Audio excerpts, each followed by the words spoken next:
News 29 Maharashtra, तुमच्या आवाजाची, तुमच्या हक्काची बातमी. आदिवासी समाजाची बदनामी करणाऱ्यांवर फौजदारी गुन्हे दाखल करा. विविध आदिवासी संघटना आक्रमक. जिल्हा पोलीस अधीक्षकांना निवेदन. यवतमाळ जिल्ह्यातील राळेगाव तालुक्यामधून मागील काही महिन्यात आदिवासी समाजातील 34 मुली बेपत्ता झाल्या असून मानवी तस्करीचा संशय व्यक्त करून अल्पवयीन मुली परराज्यात विकल्या जात असल्याचा एका विशिष्ट राजकीय पक्षाचे जिल्हाध्यक्ष व काही हिंदू संघटनांकडून जाणीवपूर्वक गंभीर आरोप करण्यात आलेले आहे. हा केवळ 34 मुलींचा अपमान नसून सर्व आदिवासी समाजाचा अपमान आहे. आदिवासी समाजाची सार्वजनिकरित्या जाहीर बदनामी झाली आहे. त्यामुळे संबंधितावर फौजदारी गुन्हे दाखल करण्याची मागणी जिल्हा पोलीस अधीक्षक कुमार चिंता यांची भेट घेऊन tribal women's forum, tribal forum, Koya Punem Gotlu समिती या संघटनांनी केली आहे. राळेगाव तालुक्यामध्ये 34 मुली बेपत्ता प्रकरणी संबंधित पक्ष, संघटना किंवा प्रसारमाध्यमांनी कोणतीही खात्री न करता सोशल मीडिया, इलेक्ट्रॉनिक मीडिया, वृत्तपत्रामध्ये आदिवासींच्या 34 मुली बेपत्ता झाल्याच्या सरसकट बातम्या प्रसारित झाल्या.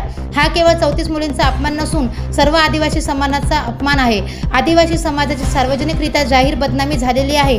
त्यामुळे आदिवासी समाजांमध्ये मोठा असंतोष व संतापाची लाट निर्माण झाली आहे. आदिवासी समाज गरीब आहे, हातावर आणून पानावर खाईल, पण आपल्या लेकरांना जगवेल एवढा प्रामाणिक आहे. आदिवासी समाज गरीब आहे म्हणून कोणी यावं आणि आदिवासी समाजाची सार्वजनिक बदनामी करावी, त्या समाजाची अब्रू वेशीवर टांगावी, हा अधिकाऱ्यांना कोणी दिला, असा प्रश्न ट्रायबल वुमेन्स फोरमने निवेदनातून उपस्थित केला. कारवाईसाठी अल्टिमेटम.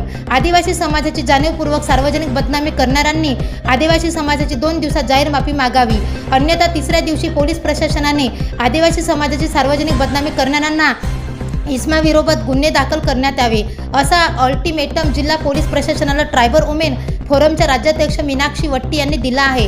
आदिवासी समाजाची बदनामी थांबवा.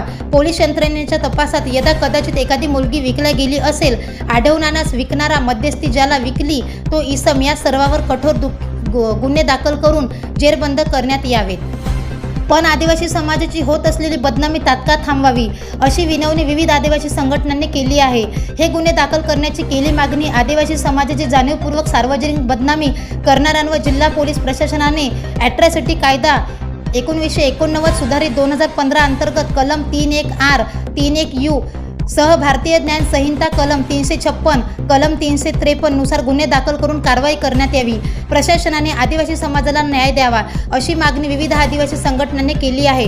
निवेदन देताना ट्रायबल वुमेन फोरमच्या राज्याध्यक्ष मीनाक्षी वट्टी, पुष्पा धुर्वे, साधना उईके, रंजना मरकाम, चंदा उईके, ट्रायबल फोरमचे संस्थापक अध्यक्ष प्रमोद घोडाम, पुंडलिक मेश्राम, बाळकृष्ण गेडाम, दिलीप मडामी, लक्ष्मण भिवनकर, लक्ष्मण कुळसंगे, राजेश गेडाम, कोया पुणेम गोटलू संघटनेचे राज्याध्यक्ष प्रल्हाद सिडाम, बंडू मसराम, पवन मंगाम, निलेश चांदेकर, नितेश मेश्राम यादी उपस्थित होते.